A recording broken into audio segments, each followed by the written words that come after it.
Disclaimer. दोस्तों, ये कहानी केवल एक काल्पनिक रचना है। ये केवल लेखक के द्वारा रची गई यह एक कहानी है। इसका वास्तविक जीवन से कोई भी संबंध नहीं है। कृपया आप कहानियों को केवल मनोरंजन की दृष्टि से ही सुने, और साथ ही अगर आप इस चैनल नॉवल स्टोरी 2.6 पर पहली बार आए हैं तो चैनल को सब्सक्राइब और वीडियो को भर भर लाइक करना ना भूलें। धन्यवाद।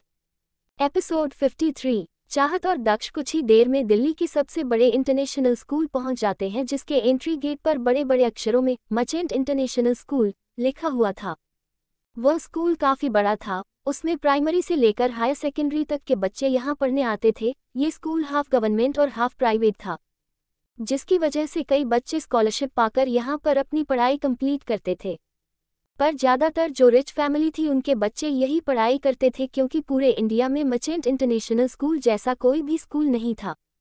स्कूल का जो ओनर था उसका नाम सुबोध मर्चेंट था। मर्चेंट फैमिली दिल्ली की टॉप 5 रिच फैमिली में आती थी।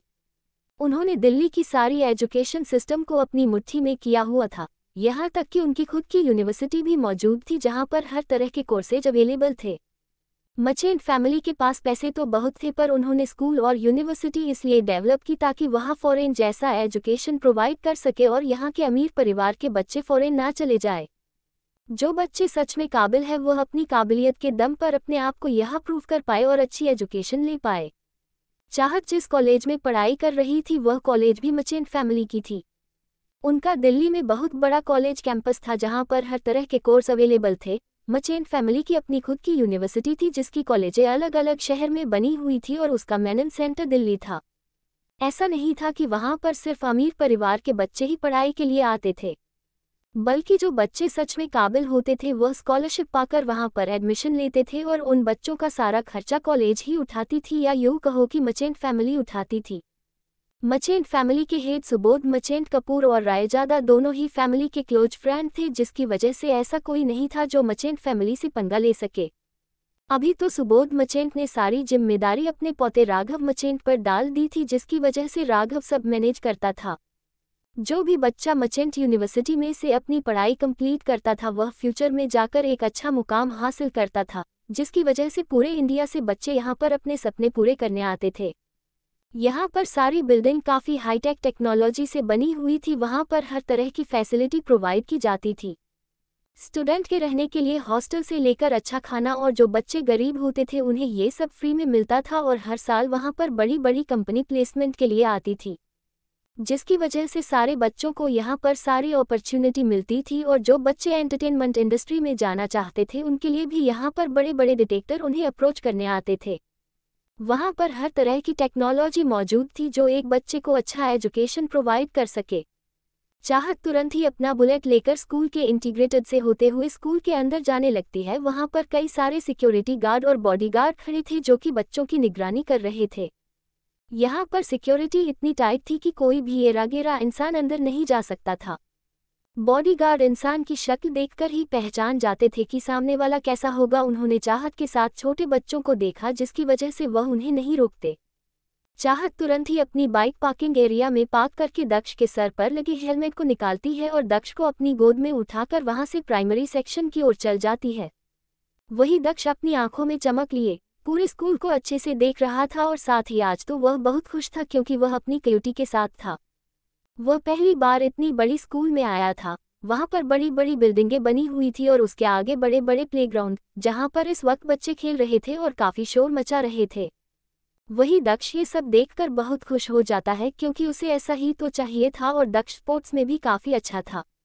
भले ही वह 4 साल का हो, पर उसकी हाइट और फिजिक्स किसी 7 साल के बच्चे की तरह लगते थे।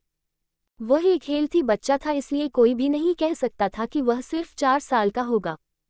और साथ ही उसकी परवरिश अक्षय ने की थी। वह एक आर्मी बैकग्राउंड से बिलोंग करता था, जिसकी वजह से जब भी उसे टाइम मिलता था वह दक्ष को अच्छी तरह से ट्रेन करता था, और साथ ही दक्ष के लिए पर्सनली एक ट्रेनर रखा था जो उसे हर चीज़ में माहिर बनाता था।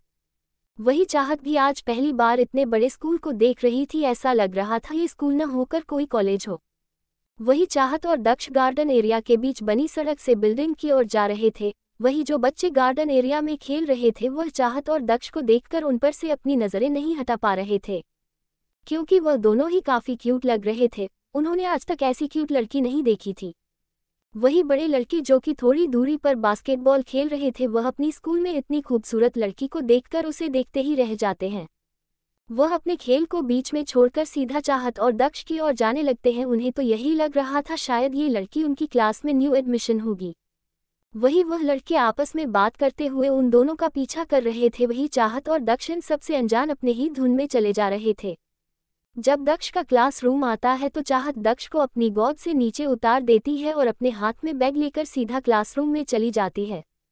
अभी तक कोई भी टीचर वहां पर नहीं आए थे, इसलिए सभी बच्चे आपस में बातें कर रहे थे और खूब मस्ती कर रहे थे। वही जब उनकी नज़र रूम के अंदर आ रहे उन दोनों पर पड़ती है तो वह अचानक से चुप हो जाते हैं और अपनी आंखें फाड़े चाहत और दक्ष को देखने लगते हैं।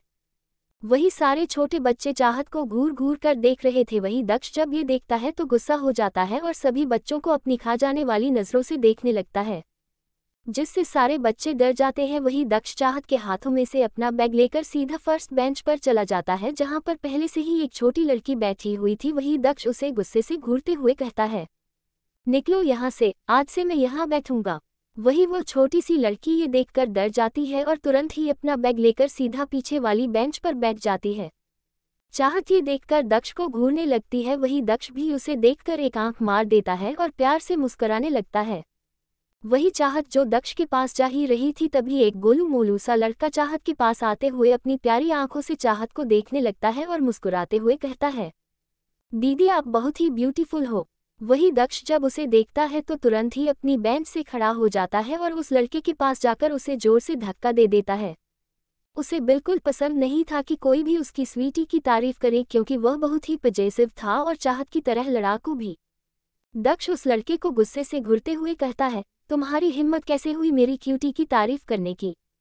वही चाहत तुरंत ही दक्ष को डांटते हुए कहती है, ये क्या हरकत है, तुम उसे ऐसे कैसे धक्का दे सकते हो, वह तो सिर्फ मुझसे बात कर रहा था। अगर अगली बार तुमने ऐसा किया तो मैं तुमसे बात नहीं करूंगी। सॉरी बोल इसे चलो। वही दक्ष जब ये सुनता है तो अपना सिर नीचे झुका लेता है और उस लड़के को फर्श से उठाकर सॉरी कह देता है। वही चाहत ये देखकर दक्ष के दोनों गालों पर किस कर देती है और उसे समझने लगती है। तभी एक टीचर क्लासरूम के अंदर आती है, जिससे सारे बच्चे अपनी जगह से खड़े होकर उस टीचर को गुड मॉर्निंग कहते हैं। वही चाहत जब ये देखती है तो दक्ष के फोर पर किस करके उसे प्यार से देखने लगती है।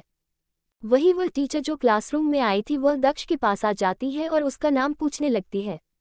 किसी को भी दक्ष की रियल आइडेंटिटी मालूम नहीं थी, जिसकी वजह से वह दक्ष को ज़्यादा अहमियत नहीं देती।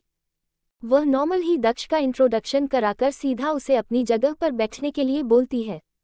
वही चाहत जो कि कब से वहां पर खड़ी थी वह दक्ष को बाय बोलकर वहां से चली जाती है। चाहत बिल्डिंग से बाहर निकल रही थी, तभी अचानक से उसका फ़ोन रिंग करने लगता है, जिससे वह अपने फ़ोन को बाहर निकाल कर देखती है, जिस पर प्रोफेसर का नाम शो हो रहा था। वही चाहत ये देखकर चौंक जाती है कि इस वक्त उसे प्रोफेसर क्यों कॉल कर रहे हैं। वैसे भी आज उसका कॉलेज जाने का कोई मूड नहीं था, इसलिए वह घर ही जाने वाली थी, पर अब पता नहीं प्रोफेसर उसे क्या कहने वाला है, इसलिए वह तुरंत ही कॉल रिसीव कर लेती। तभी सामने से उसे प्रोफेसर की घबराई हुई आवाज़ आती है, चाहत तुम जहाँ कहीं भी हो सीधा कॉलेज आ जाओ, मुझे तुमसे इम्पोर्टेंट बात करनी है। वही चाहत ये सुनकर चौंक जाती है कि प्रोफेसर को उससे क्या इम्पोर्टेंट बात करनी है। अभी तो उसके एग्जाम भी खत्म हो गई थी, इसलिए वह मन ही मन सोच रही थी कि क्या मसला हो सकता है। वही प्रोफेसर की फिर से आवाज़ सुनाई देती है जो उससे कह रहे थे, चाहत क्या तुम मुझे सुन रही हो। हाँ सर मैं अभी आए। इतना कहकर चाहत सीधा बिल्डिंग से बाहर निकल जाती है और पार्किंग एरिया की ओर जाने लगती है। जब वह अपने बुलेट के पास पहुंचती है तो वहां पर कई सारे रेड रोज पड़े हुए थे।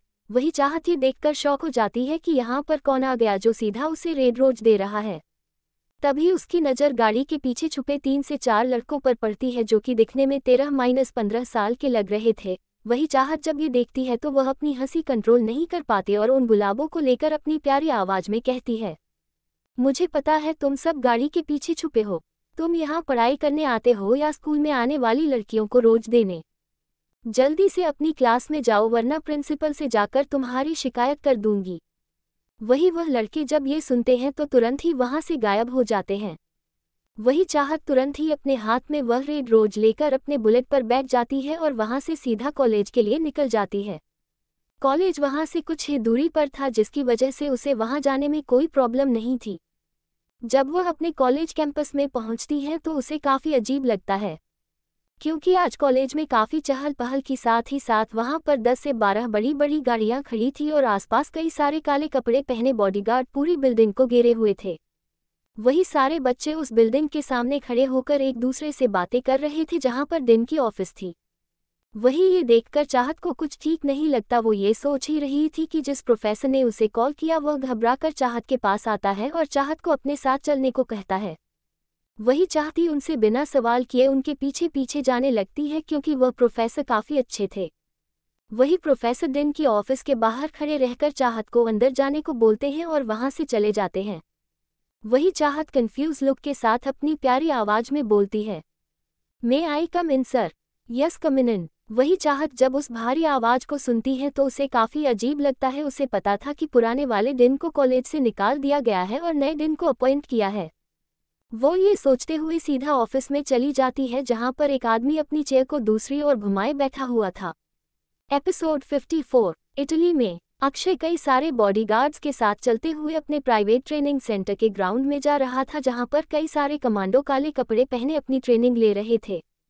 इस वक्त पूरे ग्राउंड में ऐसा लग रहा था मानो पूरी सेना खड़ी हो। वही जो ट्रेनर उन सबको ट्रेन कर रहा था वह जब अक्षय को देखता है तो तुरंत ही उसके पास आ जाता है और अपना सर झुकाते हुए कहता है, गुड आफ्टरनून सर। वही अक्षय जो कि खड़ा होकर उन सारे कमांडो को देख रहा था उस आदमी को देखकर अपनी सर्द आवाज में कहता है, पीटर मुझे कोई भी लापरवाही मंजूर नहीं है, इसलिए जल्द से जल्द इन सब की ट्रेनिंग खत्म करो।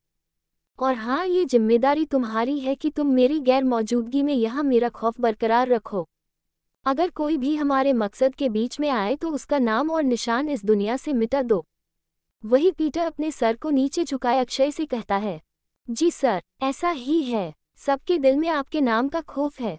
वही पीटर इतना ही कह पाया था कि अचानक से उसकी एक चीख निकल जाती है। वह जब अपनी नज़र अपने हाथ की ओर करता है तो वहां पर खून पानी की तरह बह रहा था। वही पीटर इसे देखकर कोई रिएक्शन नहीं देता और ऐसे ही खड़े रहता है। वही अक्षय जब ये देखता है तो अपने चेहरे पर डेविस स्माइल लिए पीटर को घूरने लगता है और अपने दांत पीसते हुए कहता है, अगर तुमने अपना काम सही से किया होता तो मीटिंग रूम में मेरे जाने के बाद वह बास्टर्ड उल्टा सीधा नहीं बोल रहा होता। अक्षय इतना कहकर अपने हाथ में पकड़ी हुई नुकीली ब्लेड को पीटर के और नजदीक ले जाकर उसके कपड़ों से साफ करने लगता है और अपने एक हाथ से पीटर के गाल को थपथपा कर दांत पीसते हुए कहता है, ये तुम्हारा लास्ट चांस है, बी केयरफुल, अगली बार यह ब्लेड तुम्हारे हाथ की जगह गर्दन भी काट सकती है। इतना कहकर वो पीटर के शटर की कॉलर ठीक करने लगता है और अपने बॉडीगार्ड के साथ सीधा वहां पर बने बड़े से विला की ओर जाने लगता है। वह विला काफी बड़ा था, उसके सामने बड़ा सा ग्राउंड था। विला से कुछ दूरी पर 3 से 4 बड़ी बड़ी बिल्डिंग थी जो कि पूरी मेटल से बनी हुई थी। वहां पर सिर्फ वही कमांडो रहते थे जो अपनी ट्रेनिंग लेने यहाँ पर आए हो। उसके साथ यहाँ पर खुफिया लैब थी जिसके बारे में किसी को पता नहीं था, जिसमें हर तरह के वेपन तैयार होते थे। ये सारा एरिया काफी एकड़ में फैला हुआ था और जहाँ पर यह इलाका खत्म होता था वहाँ पर बड़ी बड़ी दीवारें बनी हुई थी। वह दीवारें कोई मिट्टी या ईंटों से नहीं बल्कि पूरी मेटल से बनी थी। अगर गलती से भी कोई उसे छू ले तो सीधा पर लोग सीधा जाता था। वहां पर लेजर लाइट सिस्टम लगी हुई थी जिसकी वजह से कोई परिंदा भी गलती से अंदर नहीं आ सकता था। इसलिए इस पूरे एरिया के अंदर बिना परमिशन के एक चींटी भी नहीं आ सकती थी। वही अक्षय अपने बॉडीगार्ड को हाथ दिखाकर विला के बाहर ही खड़े रहने का इशारा करता है और खुद बहुत ही एटीट्यूड के साथ अपने विला के अंदर जाने लगता है, जहां पर पहले से ही कई सारे कमांड अपने चेहरे पर ब्लैक मास्क लगाए वहां पर पहरा दे रहे थे। अक्षय जब विला के लिविंग हॉल में पहुंचता है तो वहां पर पहले से ही एक आदमी उसका इंतजार कर रहा था। वह अक्षय को देखकर मुस्कुराने लगता है। दूसरी तरफ कॉलेज में चाहत अपनी हैसर ब्राउन आंखों से उस चेयर पर बैठे हुए आदमी को देखने की कोशिश कर रही थी, पर उसे उस आदमी का चेहरा नहीं दिख रहा था। जब वह फ्रस्ट्रेट हो जाती है तो अपनी रुड आवाज में कहती है, सर आपने मुझे बुलाया था। अगर आपका हाइड एंड सीक खेलना खत्म हो गया हो तो क्या आप बता सकते हैं आपने मुझे क्यों बुलाया है? वही उनसे कुछ दूरी पर साइड में बैठे दिन जब ये सुनते हैं तो उनकी जान हलक में अटक जाती है। उन्हें नहीं लगा था कि यह लड़की इतनी मुंहफट होगी। वही दिन के आसपास 2 और प्रोफेसर बैठे हुए थे जो कि पसीने से भीगे हुए थे। वह भी अपना सलाइवा घटकते हुए काम कर रहे थे और चाहत को देख रहे थे। उनकी हिम्मत नहीं हो रही थी कि वो चेयर पर बैठे हुए इंसान की ओर एक बार भी देखें। वही दिन जैसे तैसे करके अपनी लड़खड़ाती आवाज में चाहत से कहते हैं, मिस चाहत खुराना, आप मिस्टर कपूर से कैसे बात कर रही है? क्या आपको ज़रा सी भी तमीज नहीं है कि बड़ों से कैसे बात की जाती है? वही चाहत जो कि चेयर पर बैठे हुए आदमी को घूर रही थी, जब उसकी नज़र साइड में बैठे एक आदमी और दो प्रोफेसर पर जाती है तो वह अपना मुंह बनाते हुए कहती है, और आपकी तारीफ, आप कौन हैं? मुझे तो डिन ने बुलाया था इसलिए मैं यहाँ आई हूँ, पर आप बीच में क्यों बोल रहे हैं? वही दोनों प्रोफेसर जब ये सुनते हैं तो घबरा जाते हैं। उनमें से एक प्रोफेसर अपना गला साफ करते हुए कहता है, बेटा यही हमारे नए दिन हैं, तुम इनसे ऐसे बात नहीं कर सकती। वही चाहत जब ये सुनती है तो कंफ्यूज हो जाती है और अपनी आवाज़ में गुस्सा लाते हुए कहती है, तो फिर यह महाशय कौन है जो कब से अपने मुखड़े को छुपाकर यहाँ बैठे हुए हैं? इतना कहकर वह सोफे पर बैठे प्रोफेसर और डिन के पास जाने लगती है। तभी उसके कानों में चेयर पर बैठे हुए आदमी की भारी आवाज़ पड़ती है, जिसने अपना चेहरा अब चाहत की ओर किया हुआ था और वह चाहत से कह रहा था, मिस खुराना, आपको कितनी जल्दी है मेरा चेहरा देखने की? मुझे यह अच्छा लगा। इतना कहकर वह चाहत को घूरने लगता है। वही चाहत आवाज़ को सुनकर उस आदमी को देखने लगती है। जब उसकी नज़र उसके चेहरे पर पड़ती है तो उसकी हेजल ब्राउन आंखें बड़ी बड़ी हो जाती है और वह गुस्से से कहती है, यू किरते पर तुम्हारी हिम्मत कैसे हुई यहाँ पर आने की? इतना कहकर वह मुड़कर उस आदमी की ओर जाने लगती है। वही दिन जब ये देखते हैं तो और भी घबरा जाते हैं और अपनी जगह से खड़े होते हुए कहते हैं, मिस चाहत, आप ये क्या कर रही है? आप मिस्टर कपूर से ऐसे कैसे बात कर सकती है? वही चाहत जब ये सुनती है तो गुस्से से कहती है, क्यों नहीं कर सकती? यह आदमी एक नंबर का चो। वह इतना ही कह पाई थी कि प्रोफेसर और डिन की आंखें बड़ी बड़ी हो जाती है। उन्हें समझ आ गया था कि चाहत क्या कहने की कोशिश कर रही है। वही चाहत उस शब्द को बदलते हुए कहती है, एक नंबर का चोर है। वही चेयर पर बैठा हुआ आदमी और कोई नहीं बल्कि कुणाल था, जो अपनी काली गहरी आंखों से सामने खड़ी लड़की को देख रहा था, जैसे कि वह अपनी आंखों में उसे बसा लेना चाहता हो। उसके चेहरे पर इस वक्त कोई भी एक्सप्रेशन नहीं थे। वह अचानक से बोल पड़ता है, मिस खुराना, चोरी तो आपने की है मेरे मोबाइल और मेरी गाड़ी की। कह दीजिए ये सब झूठ है। मैं इसके लिए पुलिस कंप्लेंट भी कर सकता था, पर मैंने सोचा क्यों ना बात करके यह मसला हल किया जाए। वही चाहत ये सुनकर गुस्सा हो जाती है और दांत पीसते हुए कहती है, ओह, ज़्यादा स्मार्ट बनने की कोशिश मत करो। तुमने ही मुझे किडनैप किया था, इसलिए मैं तुम्हारी गाड़ी और फ़ोन लेकर चली गई थी। इसमें मैंने क्या गलत किया? तुम तो मुझे उठाना चाहते थे। तुम्हें क्या लगता था मैं इतनी कच्ची खिलाड़ी हूँ? मेरा नाम भी चाहत खुराना है। अच्छे अच्छों को सबक सिखाया है, इसलिए यह नाटक बंद करो। वही कुणाल जब ये सुनता है तो मुस्कुराने लगता है। वही डिन और प्रोफेसर जो कि सोफे पर बैठे हुए थे ये देखकर चौंक जाते हैं, क्योंकि यह आदमी किसी की भी बदतमीजी बर्दाश्त नहीं करता था और वो यहाँ पर हंस रहा है। उन्हें यह बात हजम नहीं हो रही थी। वही कुणाल कुछ सोचने का नाटक करते हुए चाहत से कहता है, तो कैसा हो अगर मैं पुलिस स्टेशन जाकर तुम्हारे खिलाफ कंप्लेंट करूं और इस बात का पता तुम्हारी फैमिली को चल जाए? फिर तो बहुत मजा आएगा ना? तुम्हें तो काफ़ी शाबाशी मिलेगी। वही चाहत यह बात सुनकर चुप हो जाती है, क्योंकि उसे ही पता था जब उसकी मॉम ने ये सवाल पूछा था कि यह गाड़ी किसकी है तो उसने खुद कहा था कि यह उसके फ्रेंड की है। अगर उसकी मॉम को सच्चाई पता चल गई तो उसकी खैर नहीं। वह ये सोचकर अपनी हेड को ठीक करते हुए कहती है, ठीक है, ठीक है, मैं कल तुम्हें वापस दे दूंगी। अब ज़्यादा स्मार्ट बनने की ज़रूरत नहीं है। और हाँ, कंप्लेन भी मत करना। हम शरीफ लोग हैं, तुम्हारी तरह नहीं, इसलिए तुम अपना एड्रेस दे दो, मेरा ड्राइवर तुम्हारा खटारा और मोबाइल दे जाएगा। कुणाल चेयर से खड़ा होकर चाहत की ओर बढ़ने लगता है। उसकी नज़रें एक बार भी चाहत के चेहरे से नहीं हटी थी। वही चाहत जब ये देखती है तो उसे डर लगने लगता है, पर वो ये सोचकर खड़ी हो जाती है कि प्रोफेसर और डिन उसे बचा लेंगे, वो यहाँ अकेले नहीं है। कुणाल एक तक चाहत को देखते हुए उसके नज़दीक आ रहा था। वही चाहत भी बिना डरे उसके सामने खड़ी थी। वह भी अपनी हेजल ब्राउन आंखों से कुणाल की काली गहरी आंखों में देख रही थी। वह दोनों ही एक दूसरे की आंखों में ऐसे देख रहे थे मानो कोई कंपटीशन चल रहा है कि कौन जीतेगा। वही कुणाल जैसे जैसे चाहत के करीब आ रहा था, चाहत अपने सर को थोड़ा थोड़ा ऊपर कर रही थी, क्योंकि कुणाल की हाइट उससे काफ़ी ज़्यादा थी। चाहत अपने सर पर पहनी हैट को निकालकर कुणाल को घूरते हुए कहती है, क्या ऐसे क्या देख रहे हो? मैं क्या डरती हूँ तुमसे जो ऐसे घूरने पर रोने लगूंगी? सारी गलती तुम्हारी है। चाहत इस वक्त अपना सर ऊपर किए कुणाल को घूर रही थी। वही कुणाल तुरंत ही चाहत का हाथ कसकर पकड़ लेता है और अपनी कोल्ड वॉइस में कहता है, आउट। वही चाहत जब ये सुनती है तो गुस्से से कहती है, अरे पागल आदमी, पहले हाथ तो छोड़ो, मुझे भी यहाँ रहने का कोई शौक नहीं है। वह इतना कहकर अपना हाथ छुड़ाने लगती है। वही कुणाल जब यह महसूस करता है तो अपनी पकड़ और भी टाइट कर लेता है और फिर से गुस्से से कहता है, I said get out. Professor और डिन कुणाल की गुस्से भरी आवाज़ सुनकर तुरंत ही वहां से बाहर चले जाते हैं। वही चाहत जब ये देखती है तो वह चिल्लाते हुए कहती है, सर आप किधर जा रहे हैं? मुझे अकेले छोड़कर आप ऐसा कैसे कर सकते हैं? वही चाहत उन्हें जाता देखकर अपनी हेजर ब्राउन आंखें कसकर बंद कर लेती है। उसे डर लग रहा था जिसकी वजह से वह अपनी आंखें इधर उधर किए पूरे ऑफिस को देख रही थी। उसकी हिम्मत नहीं हो रही थी वह सामने वाले आदमी की आंख में देखे। वही सोच रही थी कि कैसे यहाँ से निकला जाए। तो दोस्तों आखिर कहानी में आगे क्या होगा, यह जानने के लिए इस स्टोरी को सुनते रहिए सिर्फ और सिर्फ novel_story_2.6 चैनल पर। और अगर कहानी आप सभी को पसंद आए तो वीडियो को लाइक, कमेंट और शेयर जरूर करें। धन्यवाद।